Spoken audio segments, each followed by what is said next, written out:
मतब और मकतब कालम बरदार डॉक्टर राही।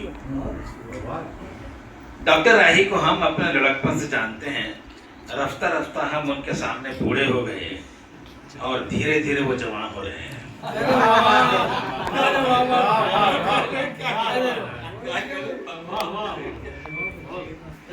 धीरे धीरे वो जवान हो रहे हैं। उन्हें देखकर हमें रफ्ता रफ्ता पुख्ता बाशत का मुहावरा याद आ जाता, बल्कि समझ में आने लगता है। गूंद का दिल फूल की मानिंद है, लेकिन आज़ा और जवारे फौलाद हैं।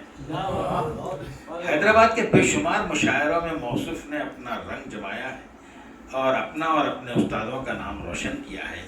पहले रफ़ीक़ दक्कन हज़रत अल्लामा मोहम्मद अब्दुल गफ़्फ़ार रफ़ीक़ के आगे ज़ानो या तलम्मुस तय किया था। उनका प्याला हो जाने के बाद यादगार दक्कन हज़रत नज़ीर अली अदील मरहूम से अपने कलाम पर इसलाह लेते रहे। अब खुद एक पुख्ता शायर हैं, बल्कि अपनी उम्र और मश्क़ सुखन के लिहाज से उनका शुमार असातिज़े सुखन में होता है। डॉक्टर राही ने अपनी किताब में किसी तकल्लुफ़ के बगैर अपने अहवाल माजी बयान कर दिए हैं। इस बात से उनकी सिद्क़ बयानी और आफाक़ी बेबाकी का इजहार होता है। उनकी किताब क्या है? एक ऐसा मुरक्का है जिसमें हर रंग की हर तस्वीर आँखों को खीरा और दिमाग को मुअत्तर करती दिखाई देती है। उन्हें अपने आलाम को मख्फी रखने का मलिका भी है और इजहार की कुदरत भी हासिल है। जब राही के गम मंजिल अश्क से हम कनार होते हैं तो हरफ मरासी नो के ज़बान से खुद ब खुद खारिज होने लगते हैं। वो एक शायर हैं, इम्सा के आह पर उन्हें कोई कदगन है, न इजहार वाह पर खाबू। एक ऐसा बरजस का गो फर्द कि जो दिल में आता है ज़बान उसकी निकासी में पहल करने से नहीं चूकती। वो अपनी चश्मे बसीरत से न सिर्फ ज़बान और मकान की कजरबी को मुलाहजा कर लेता है, बल्कि अहवाल और कवाइफ की रास्त गोई से भी खबरदार हो जाता है। दो टोक अंदाज, मनमोह रवैया और आज़ाद रविश, जब ये तीनों चीज़ें आपस में इत्तिसाल बाहमी पैदा कर लेते हैं तो डॉक्टर राही का वजूद उनसे शहूद पर जलवा होता है। वो सिवाय मनकूहात के हर बात पर इत्तेफाक कर लिया करते हैं।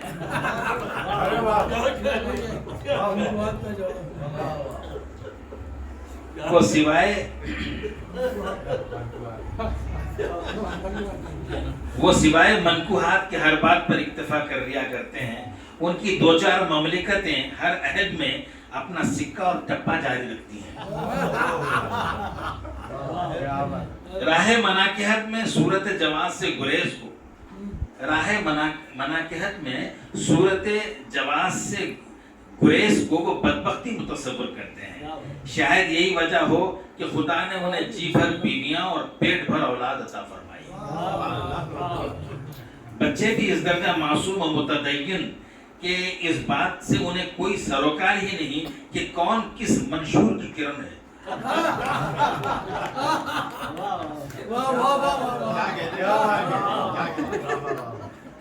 कौन किस मंशूर की किरण है। उन्हें मेहर दरख्शां से मतलब होता है, माह ज़ौफ़िशां से नहीं। डॉक्टर राही ने जब पहली शादी की तो उन्हें अपनी पहली बीवी से कुछ ऐसी मोहब्बत हो गई जैसे खुली कुतुब शाह को भागमती से थी। पहली के कदम से जो राही के भाग जागे,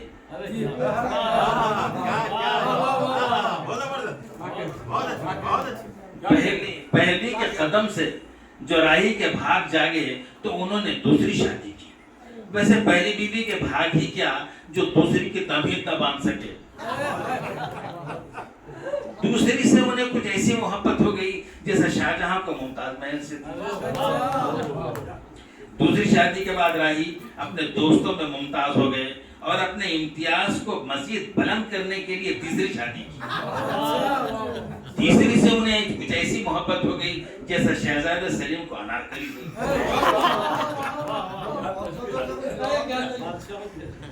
तीसरी के बाद राही का दिल खुद कली की तरह खिल उठा। उन्होंने सोचा कि अब मतब चले न चले, उनका चक्कर तो चल गया है। झटपट मौसूफ ने लगे हाथों चौथी शादी कर ली, और उन्हें चौथी शादी से ऐसी मोहब्बत थी जैसे रोमियो को जूलियट से थी। और अब वो खुद रोमियो बने, शहर में एक मकाम में मोहब्बत पैदा करें, और वो अपनी तमाम बीवियों और अपने तमाम दवाखानों को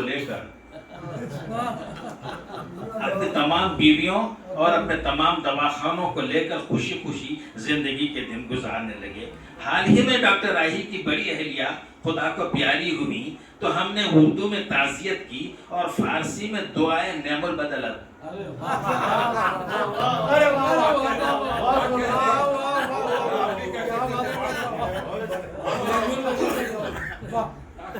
हाल में डॉक्टर राही की बड़ी अहलिया खुदा को प्यारी हुई तो हमने उर्दू में ताज़ियत की और फारसी में दुआए नेमुल बदल दी। राही ने दोनों हाथ उठाकर आमीन बिल जहर कहा।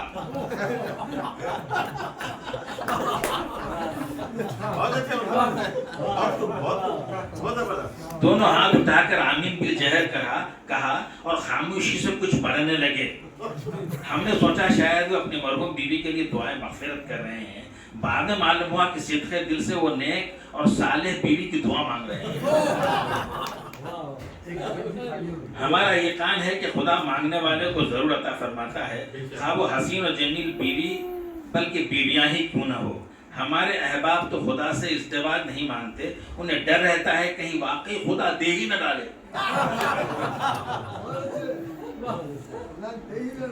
राही मैं वो माशूक तो दूर की बात है, चाय पान बीड़ी सिगरेट से भी परहेज करते हैं, वक्त बेवक्त पानी पी लिया करते हैं, यही बहुत गनीमत है।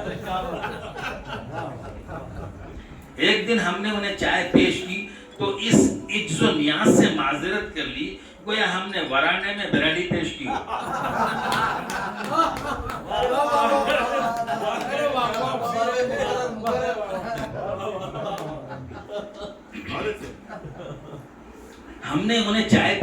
एक दिन हमने उन्हें चाय पेश की तो इस इज्जो नियाज से माजरत कर ली गोया हमने वराने में बिरयानी पेश की हो। हम एक लम्हे के लिए शर्मिंदा भी हो गए और सोचने लगे कि हजरत कहीं चाय को मैं गुलगू का मुतबादिल न समझते हो। डॉक्टर राही इस उम्र में भी दारा सिंह से कम नहीं। मुसाफिहा करते हैं तो उस्ताद गामा की याद आ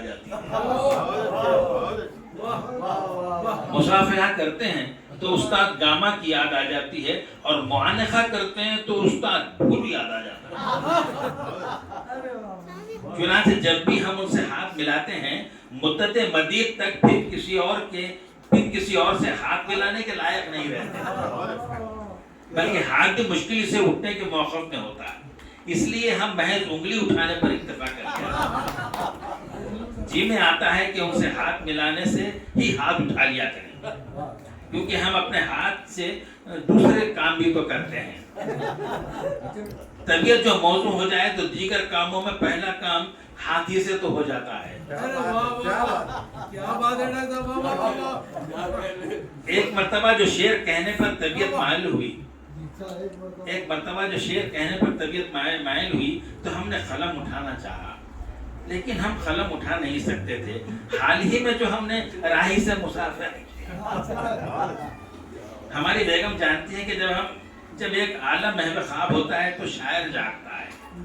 कहने लगी क्या बात है शेर कह नहीं रहे हो।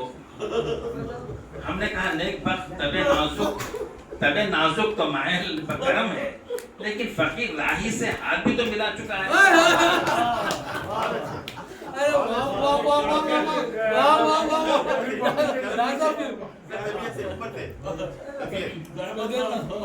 हाल ही में हमने महसूस करा। अच्छा, हमारी बेगम जानती हैं कि जब एक आलम महव ख्वाब होता है तो शायर जागता है। कहने लगी क्या बात है शेर कह नहीं रहे हो। हमने कहा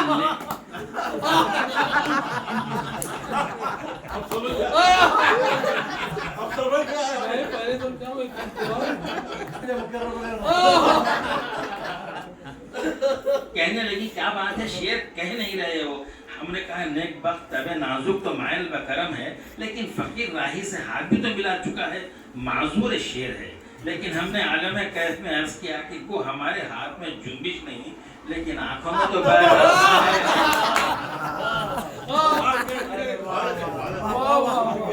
आंखों में तो दम है। सागर और मीना को माँ बदौलत के आगे रहने दो कि बाज़ वक्त साकी की इल्तिफात बेकरां को देखकर सागर बिल्लोर की जानिब हाथ बढ़ ही जाया करता।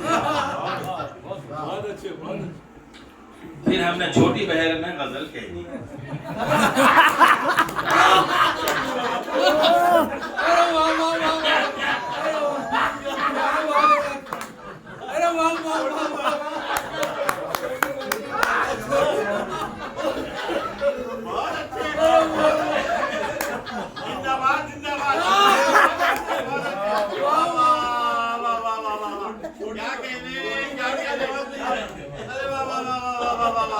फिर हमने छोटी बहर में गजल कह दी। राही लफ्जों को पढ़ना भी खूब जानते हैं और जुमलों की साख्त से लुत्फानंदोज भी होते हैं। निकात खफी व इशारात मख्फी उन्हें बेहद मसरूर करते हैं। वो अच्छी तहरीर के वाला शहदा हैं। उन्हें इससे गरज नहीं होती कि किसने कहा है, महज इससे इलाका होता है कि क्या कहा है और कैसा कहा है। वो शेर पर शोजा लगाने का भी मलेका रखते हैं। एक दफ़ा हम अपना मजमून रात के मरीज सुना रहे थे। कई दफ़ा हम जो कहना चाहते थे खुद उन्होंने कह दिया था। यादश बखैर एक दफ़ा मजदूसी भाई के यहाँ मुशायरा था और किसी ने हमारी जूती उड़ा ली थी। हम जो नंगे पाँव जाने लगे तो डॉक्टर राही ने अपना भारी भरकम जूता पेश कर दिया कि इसे पहनकर घर जाएं और फिर सलीके से वापस भी कर दें। राही के बेहद इसरार पर जो हमने उनके जूते में पाँव डाला, हमारा पाँव उनके जूते में बहुत दूर तक चला गया।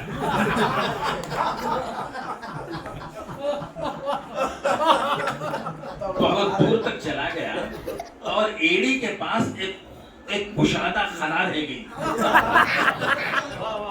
जिसमें एक पाँव और समा सकता था।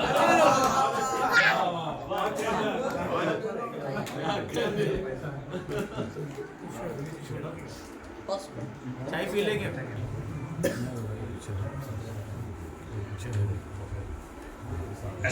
उसके बाद हम जो नंगे पाँव जाने लगे तो राही भाई ने अपना भारी भरकम जूता पेश कर दिया कि इसे पहनकर घर जाएं और फिर सलीके से वापस भी कर दें। राही के बेहद इसरार पर हमने उनके जूते में पाँव डाला, हमारा पाँव उनके जूते में बहुत दूर तक चला गया और एड़ी के पास एक कुशादा खलासी रह गई जिसमें एक पाँव और समा सकता था। कदम उठाया तो पाँव भारी लग रहे थे।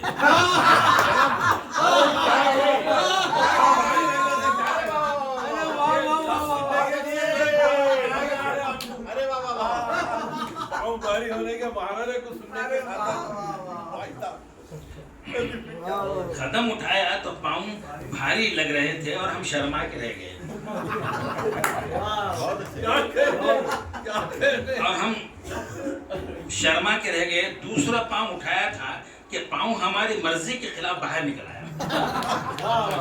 ऐसा मालूम होता था कोई हम कोई छोटे बच्चे हैं और अपने चचा की जूती पहन ली है। हमने बसर शुक्रिया उनके जूते उन्हें लौटा दिए और नंगे पाँव ही घर की जानिब रवा होने में अपनी और अपने दोनों पाँव की भलाई जाने। डॉक्टर राही को मशहूर ज़माना खत्तात रईसुल कलम सलाम खुशनवीस से मोहब्बत और उनके वालिद से अक़ीदत है और ये मोहब्बत और अक़ीदत इस दर्जा उनके दिल में पैवस्त है कि जब कभी राही से मुलाकात होती है तो वो सलाम खुशनवीस के ज़िक्र को मिन जुमले मुस्तहबात और उनके वालिद के ज़िक्र को मिन जुमले वाजिबात समझते हैं।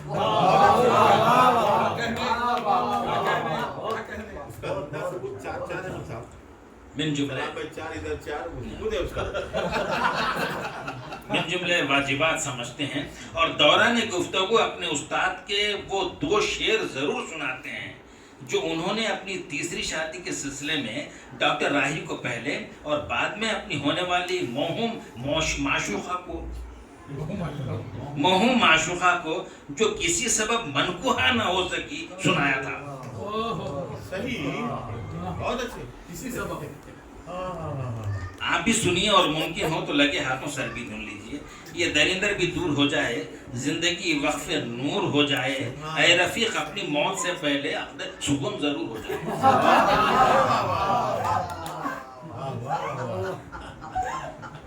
हम जब भी डॉक्टर आही से मिलते हैं, उनके मतलब चाहते हैं, तो हमें उनका मतलब से ज्यादा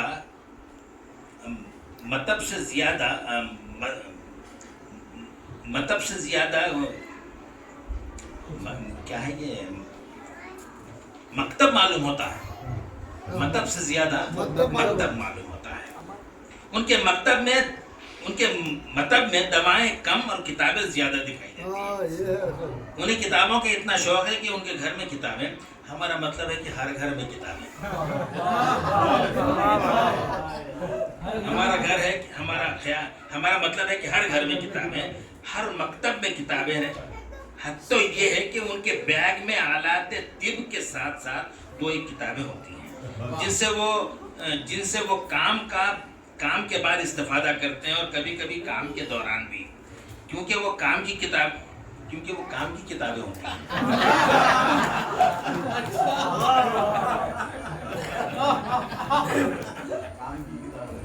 वो एक अदबी आदमी है, इसलिए उन्हें किसी अदीब से बैर नहीं, किसी शायर से इख्तलाफ नहीं, किसी बज़्म से नहीं, किसी अंजुमन से नहीं। वो खुद भी एक अंजुमन बज़्म जौहर चलाते हैं, और निस्फ सदी से चलाते हैं, जो खुद एक करामत से कम नहीं। एक दफ़ा उन्होंने हमें अपनी बज़्म जौहर का महान निश्चित दावतनामा दिया था, जो दावतनामे से ज्यादा दर्द सर की तावीज़ मालूम होता था।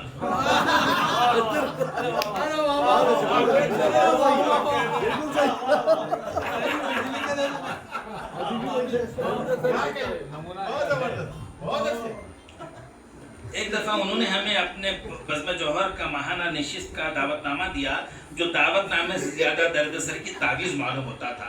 पता नहीं क्यों उन्हें कागज की खिल्लत का इस तरह से एहसास हो गया। कागज की खिल्लत का एहसास तो हुकूमत हिंद को है कि 2000 के नोट को 200 के नोट के मुमासिल कर दिया है। हमने कई दफा अपनी बेगम को 2000 का नोट समझकर 20 का नोट दे दिया था।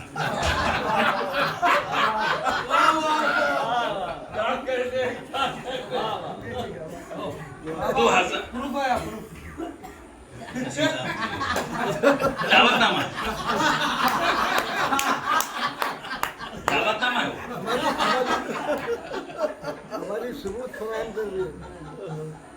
हमने कई दफा अपनी अहलिया को 2000 का नोट समझकर 20 का नोट दे दिया था। वो एक पढ़ी लिखी खातून है।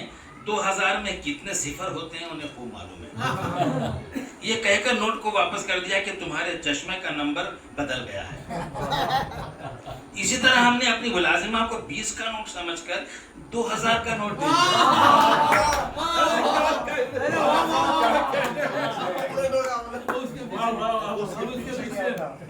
2020 का नोट समझकर 2000 का नोट दे दिया था। वो नोट हमारे हाथ से मुलाजिमा के हाथ में जाने ही वाला था कि बेगम टपक पड़ी, कहने लगी क्या गजब कर रहे हो, 2000 दे रहे हो। हमने कहा ये तुमसे ज्यादा काम करती हैं।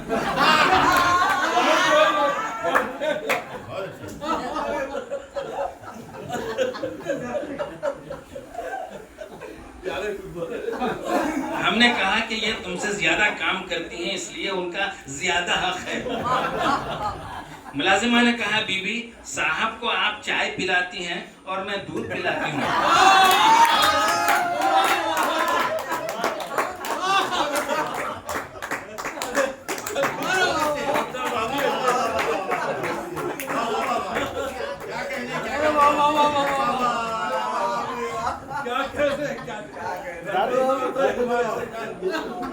मुलाजिमा ने कहा कि बीबी साहब को आप चाय पिलाती हैं और मैं दूध पिलाती हूँ, ये दूध का हक अदा कर रहे हैं।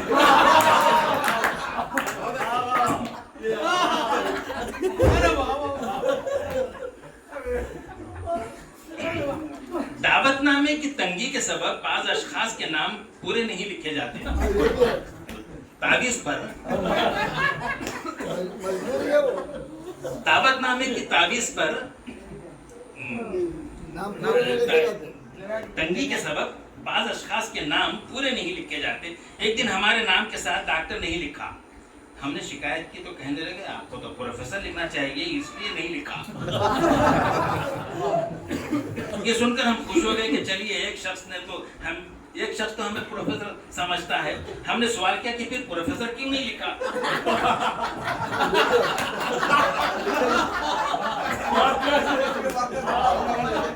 प्रोफेसर क्यों नहीं लिखा? कहने लगे आप प्रोफेसर है कहाँ?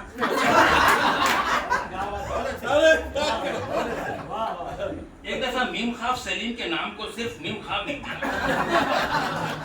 हमने पूछा सलीम कहाँ है? तो कहने लगे वो बहुत मशहूर आदमी है, इसलिए सिर्फ मीम खाफ लिखना काफी है, लोग सलीम खुद ब खुद लगा लेते।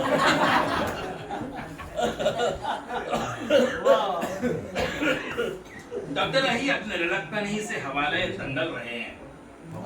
अच्छा हवाले दंगल रहे हैं और अपनी जवानी को उन्होंने लाल मिट्टी की नजर करते हुए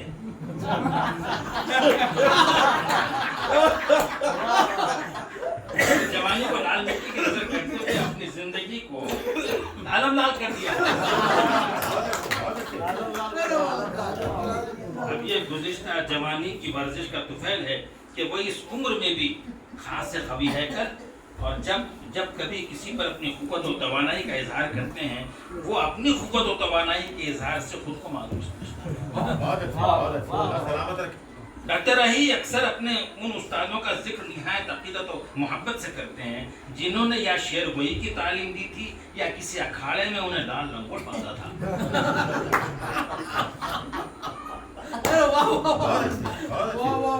लंगोट बांधने के बाद डॉक्टर राही ने वो सब कुछ सीख लिया जो दंगल से मुताल्लिक़ बातें थी, मसलन पहलवानों को मालिश करना, डंड पीलना, मकदर घुमाना, कुश्ती लड़ना, दाव पेंच, गोली पछाड़ वगैरह वगैरह। उस जमाने में भी अखाड़े जुल्म ज़्यादती व गुंडागर्दी की आमाजगाहें हुआ करती थी। डॉक्टर राही ने बताया कि अखाड़े के एक नामवर पहलवान की औलाद में कुछ लड़के मर्द थे तो दो एक नामर्द भी थे। तो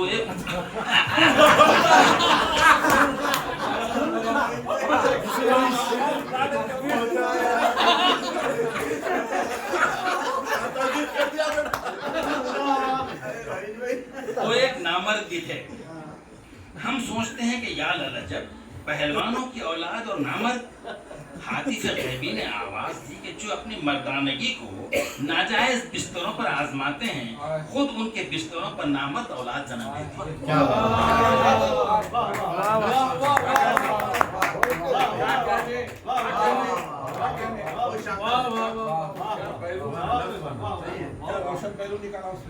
खुद उनके बिस्तरों पर नामर्द औलाद जन्म लेती है।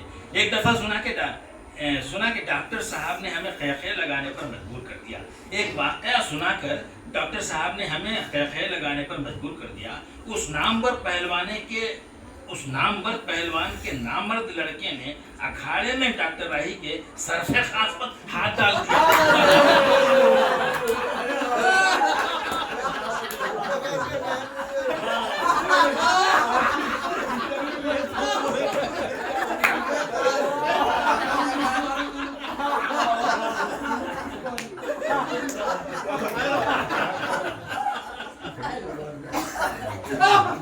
डॉक्टर राही के सर से सांस पर हाथ डाल दिया और मखजून शबाब को लूट लेना चाहता।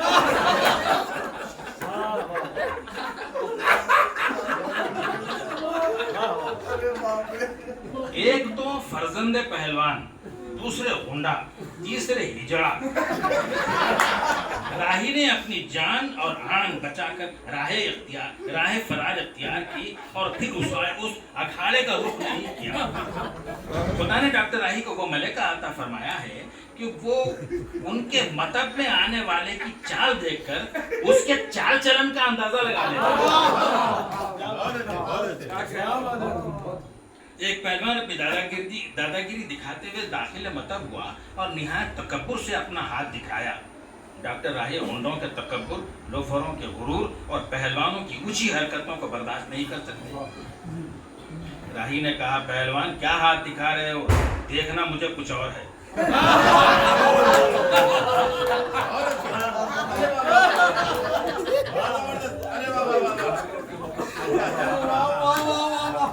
क्या हाथ दिखा रहे हो, देखना मुझे कुछ और है। मैं तुम्हारी चाल से पहचान लिया हूँ कि तुम्हारी धात पतली हो गई है।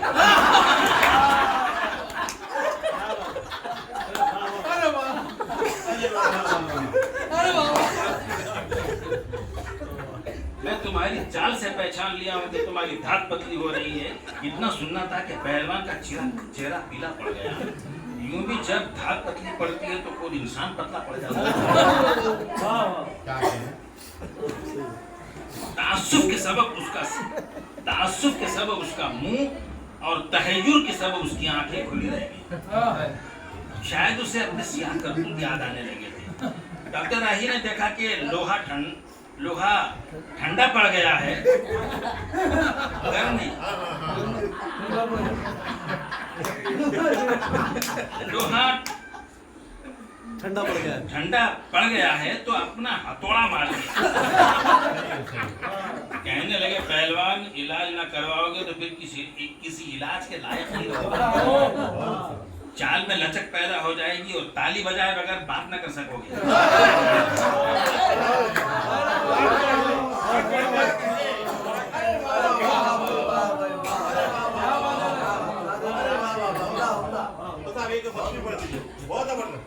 कहने लगे, पहलवान इलाज न कराओगे तो फिर किसी इलाज के लायक न रहोगे। चाल में लचक पैदा हो जाएगी और ताली बजाए बगैर बात न कर सकोगे। लंगोट बांधने की बजाय लहंगा पहनना पड़ेगा। इतना सुनना था कि गरीब के पसीने छूट गए। राही ने पर्दा उठाकर तमाशा देखा।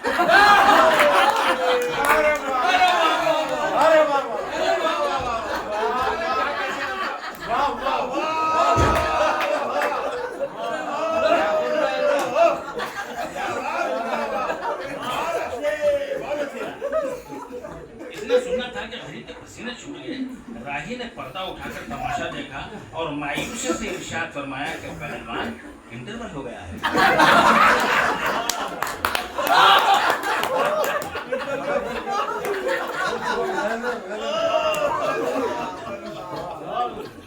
इरशाद फरमाया कि पहलवान इंटरवल हो गया है, तुम्हारी आखिरी रील चल रही है, किसी भी वक्त दी एंड हो सकता है। इतना सुनना था कि पहलवान ने दिल ही दिल में अपने गुनाहों से तौबा की। डॉक्टर राही ने पहले उसकी कमर तोड़ी, फिर अपनी फीस और कुछ माजून, कुछ जवारिशात और कुछ हलवे अता किए और रात के पिछले पहर इस्तेमाल में आने वाले तिलाए जवाहिर वाला देकर उसे रुखसत कर दिया। सुनते हैं कि फिर वो पहलवान राही के मतलब में देखा न गया। अखाड़े में कम दिखाई देने लगा। बाद में मालूम हुआ कि वो हिजड़ों की टोली में भर्ती हो गया।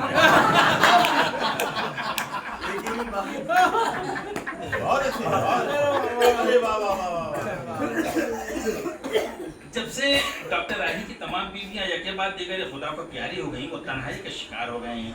तन्हाई के सबब उन्हें रातों में नींद नहीं आती, अलबत्ता अच्छे ख्वाब आते हैं। मसलन कि किसी हसीन औरत उनसे इलाज करवाने उनके मतलब आई है और उससे वो अपना इलाज करवा। मरीजा की हुस्न जमान से वो इतने मुतासिर हैं कि थर्मामीटर उसके मुंह में नहीं लेते।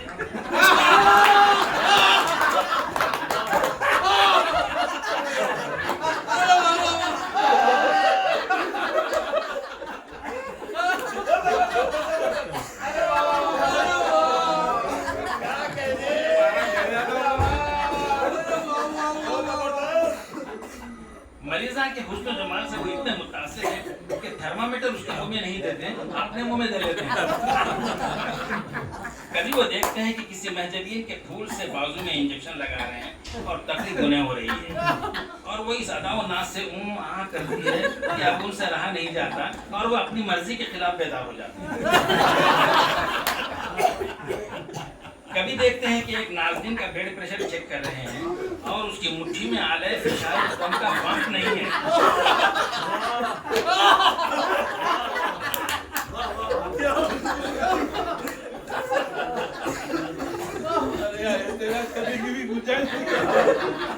अपनी जिंदगी के और आँख उल्टा कर उन्होंने बताया था कि जवानी में एक नौजवान और नौशुगुफ्त लड़की से उन पर आशिक हो गई थी। क्यों न होती कि एक तो उनका घटीला बदन, दूसरे चेहरे की मनमोह मिठास, तीसरे गुलफिशानी गुफ्तार। उन दिनों जवान दिलों का राही की जानिब माइल होना वाजिब था।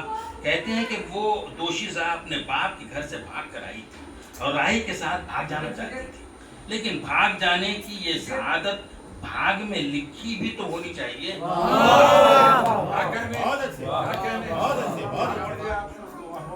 लेकिन भाग जाने की ये सआदत भाग में भी तो लिखी होनी चाहिए।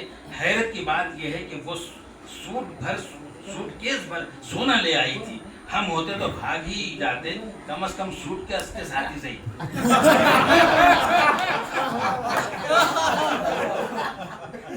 हम होते तो भाग ही जाते सूटकेस के साथ ही सही। लेकिन राही शराफत के पैकर वाक़े हुए हैं। वो शादी कर सकते हैं, लेकिन शादी से पहले शादी के बाद के असबाब नहीं। इस उम्र में भी वो जवान, क्या कड़ियल जवान है, क्या मजाल जो किसी तरह का ज़ौफ़ उन्हें कहीं छू कर गया हो। कई लोग उनके सामने वाव हो गए, लेकिन वो आज भी गालिब की तारीफ।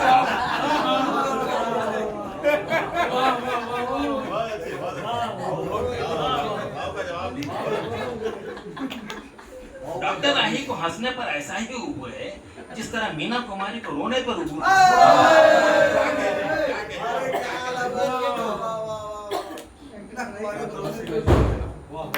डॉक्टर राही को हंसने पर ऐसा ही उबूर है जिस तरह मीना कुमारी को रोने पर उबूर था। फर्क सिर्फ इस कदर है कि मीना कुमारी चुप चुप का रोना रोती थी और डॉक्टर राही सच सच का हंसना हंसते हैं। उनके खैर दिल की गहराइयों से निकलते हैं और दिल की गहराइयों तक जा पहुंचते हैं। वो इतने हंसमुख वाक़े हुए हैं कि उन्हें देखते ही देखने वालों के चेहरों पर हंसी दौड़ जाती है। वो खुद एक जिंदादिल आदमी हैं, इसलिए उनकी जिंदादिली सारी महफिल को बागोबहार कर देती है। डॉक्टर राही की दाद बाजू बैठने वाले के हक में बेदाद साबित होती है। एक तो मौसूफ का दस्ते आहनी, जिस पर पूरे जोश वलवले से वावेला, बाजू बैठने वाले की तो शामत ही आ जाती है। एक दफा हम अपना मिजाहिया मजमून सुना रहे थे और राही की बगल में आफ्ताब आलम बैठे थे।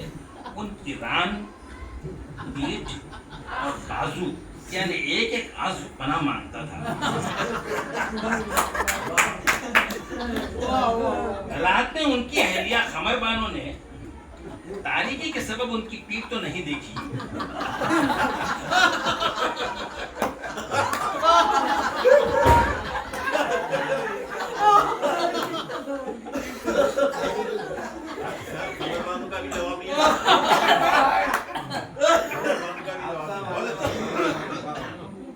उनकी अहलिया खमर बानो ने तारीकी के सबब उनकी पीठ तो नहीं देखी, लेकिन सुबह देखकर कहा ये लाल लाल निशानात कैसे हैं, कहीं तुम पुलिस के हत्थे तो नहीं चढ़ गए थे। वैसे ये पुलिस वालों की मार नहीं, वो इतनी ऊपर नहीं मारते।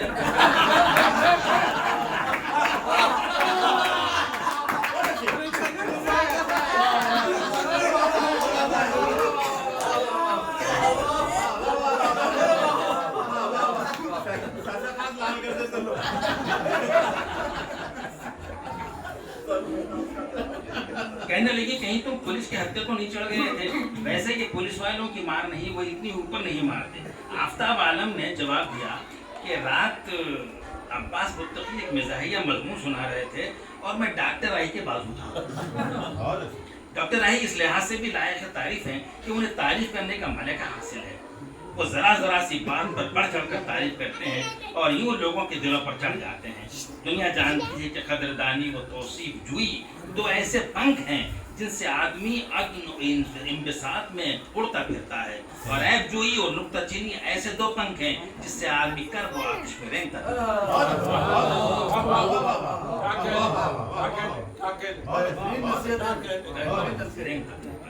मकाम हैरत है कि दानिश बंदान ज़ी मर्तबत भी तलत्तुफ़ पर तकल्लुफ़ को तरजीह देते हैं और इक़बाल से आलाम की तरफ गामज़न होते हैं। खुदा सलामत रखे, जब हम डॉक्टर राही से मिलते हैं तो ये कोफ जाती रहती है। शायद बहुत कम लोगों को इस बात की इत्तला हो कि डॉक्टर राही हैदराबाद के एक आला ख़ानदान वाला जाहिद खानवादे के चश्मचराग हैं। वाला जाहिद खानवादे के चश्मो चराग हैं। इतने अजीम खानवादे से इंतसाब के बावजूद उनमें गुरूर और तकब्बुर नाम की कोई चीज़ नहीं है। वो सरापा इज्ज इंतसार वाक़े हुए हैं। वो तवक्कुल के धनी आदमी हैं। लोग एक घर चलाते चलाते बूढ़े हो जाते हैं और वो चार घरों को चलाते हुए हनोस जवान हैं। वो बेनहर के रिचर्ड भर्सन हैं कि 4 घोड़ों की रथ चलाते हैं और हर घोड़ा उनके साथ। डॉक्टर राही लोगों के दुख दर्द को निहायत दर्दमंदी से दूर करते हैं। बाद लोग तो उनकी दवा खाकर दुनिया का गम खाना भूल जाते हैं। उनकी दवा खाकर दुनिया का गम खाना भूल जाते हैं। हमारे एक दोस्त हैं शेर खान। हमारे एक दोस्त हैं शेर खान। अभी वो उस उम्र को नहीं पहुंचे कि दुनिया त्याग दें। मोहब्बत उनका वतीरा और शराफत उनका ओढ़ना बिछोना है, लेकिन उनका अपना बिछोना महज सोने से ज्यादा सो जाने के लिए मुख्तस होता है।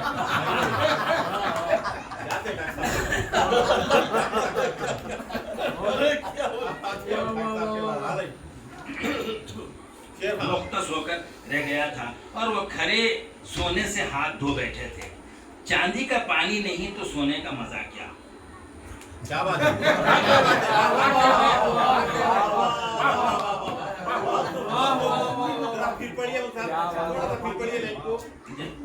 मोहब्बत उनका वतीरा और शराफत उनका ओढ़ना बिछोना था, लेकिन उनका अपना बिछोना महज सोने से ज्यादा सो जाने के लिए मुख्तस होकर रह गया था और वो खरे सोने से हाथ धो बैठे थे। चांदी का पानी नहीं तो सोने का मजा क्या।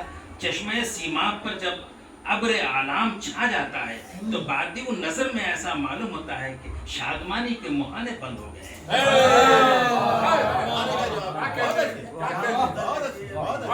शादमानी के मुहाने बंद हो गए हैं।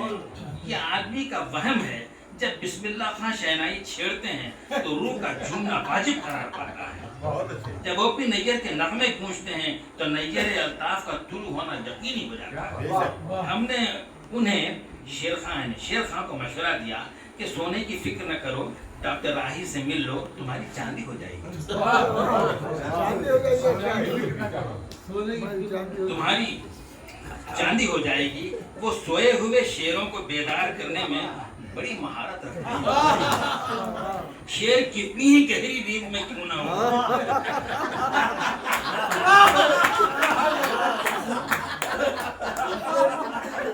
शेर कितनी ही गहरी नींद में क्यों ना हो, उसे जगाना उनके बाएं हाथ का काम है।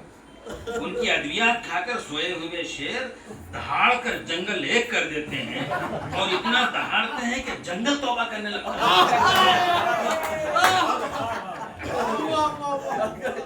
फिर हमने शेर खां को मशवरा दिया कि डॉक्टर राही सिर्फ डॉक्टर ही नहीं, एक नफ्स गो शायर और मग़ज़ परवर अदीब भी वाक़ई हुए हैं। उन्हें महाका तो इशारात पर काफ़ी दस्तरस हासिल है। शेर खां ने हमारी तजवीज़ को गिरा में बांध ली और डॉक्टर राही के मकतब में जा पहुँचे।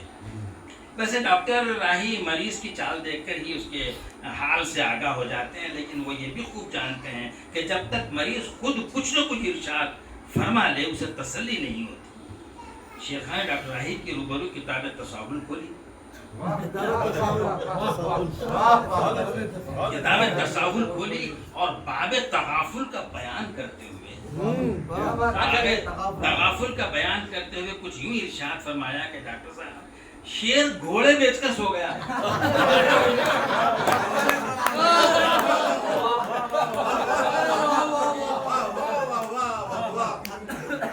कुछ यूं इरशाद फरमाया कि डॉक्टर साहब शेर घोड़े बेचकर सो गया है और गहरी नींद में है। कितना हिलाता हूँ जागता ही नहीं। हिलाते हिलाते मेरा मोंडा छल हो गया है। एक अंगड़ाई ली और नहीं ली, फिर करवट बदल कर सो जाता है। पानी का छिड़काव करता हूँ तो एक आंख खोलकर देखता है और फिर ऊँघने लगता है।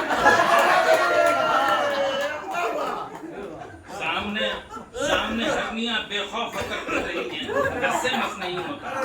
कैफियत सुनकर डॉक्टर डॉक्टर राही ने शेर खां को अपने खानदान वाला जाही के हुक्मा हाजिर का तैयार करदा एक माजून दिया और इरशाद फरमाया कि शेर खां फिक्र न करो, अब शेर कुछ ऐसा जागेगा कि जंगल की तकदीर जाग उठेगी।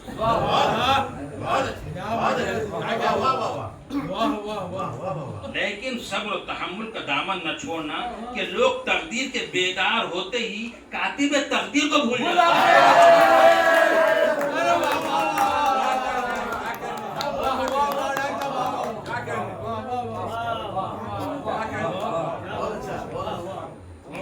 लेकिन सब्र और तहम्मुल का दामन न छोड़ना कि लोग तकदीर के बेदार होते ही कातिब तकदीर को भूल जाते हैं। शेर खां वैसे शरीफ आदमी ही थे, लेकिन वक्त के बेदार होते ही तख्त के हवाले हो गए।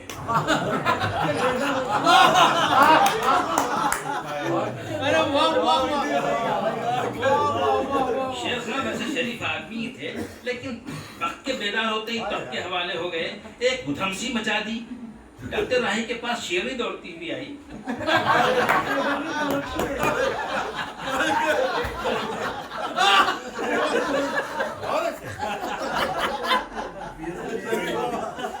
डॉक्टर राही के पास शेरनी दौड़ती हुई आई। मोहनी सूरत, मासूम चाल, पीला रंग, सियाह धब्बे, ख्वाबीदा आंखें, आशिफ्ता निगाहें, शाकी अंदाज, आज़रदा लहजा। कहने लगी, डॉक्टर साहब जरा हल्की दवा दीजिए। शिकार करने की तक फुर्सत नहीं देता, मेरा शिकार करने बैठ जाता है। मौका देखता है ना महल दहाड़ने लगता है। कुछ ऐसा चीखता है कि कान के पर्दे फट गए हैं। कुछ ऐसा जाग गया है कि बच्चों के सोने का तक इंतजार नहीं करता। शेर के बच्चे हैं, जरा सी आहट पर बेदार हो जाते हैं। शेर के बच्चे हैं, जरा सी आहट पर बेदार हो जाते हैं। परसों एक हरन की रान लिए पहाड़ पर चढ़ गई थी ताकि इत्मीनान से 2 निवाले खा सकूं। अभी बिस्मिल्लाह ही की थी कि दहाड़ता हुआ पहाड़ पर चढ़ाया। एक तो पहाड़, दूसरे उसकी दहाड़। एक तो पहाड़, दूसरे उसकी दहाड़। फिसलते फिसलते रह गई। खुदा के लिए उसका तोड़ बता दीजिए। डॉक्टर राही ने जवाब दिया कि मलके दश्तो जबल।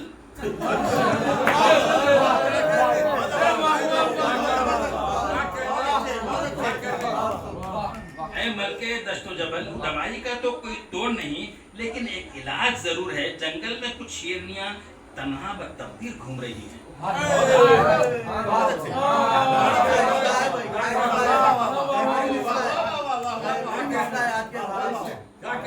कोई दवाई का तो कोई तोड़ नहीं, लेकिन एक इलाज जरूर है। जंगल में कुछ शेरनियां तन्हा बतकदीर घूम रही हैं। उनके शेरों को शिकारियों ने मार डाला है। तो एक शेरनियों को अपने शौहर नामदार के निकाह में दे दो। मिलजुल कर शिकार करो, मिल बांट कर खाया करो। मिलजुल कर शिकार करो, मिल बांट कर खाया करो। खुदा का जंगल बहुत बड़ा है, जानवर मुट्ठी भर है।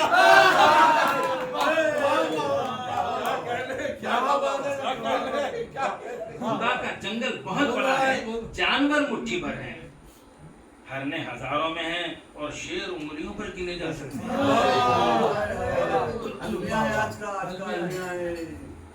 कल की फिक्र छोड़ो, दामन तवक्कुल थाम लो। तुम नहीं जानती कि काले गीदड़ और सियाह जंगली कुत्ते, कमीने तड़स और खूंखार लकड़ भागे उन मासूम शेरनियों पर निगाह बुरी रखते हैं और मौका मिलने पर कच्चा चबा जाएंगे।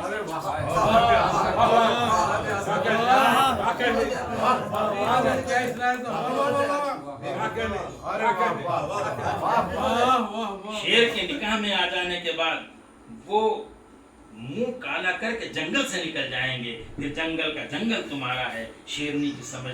शेरनी समझदार थी, जंगल की आबो हवा को समझ गई और राही को सलाम करके अपनी राह ली।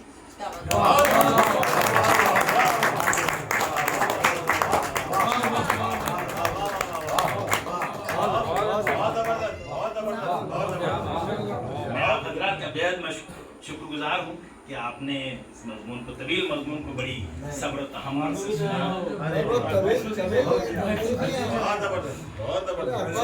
छोटी बहन देखिए।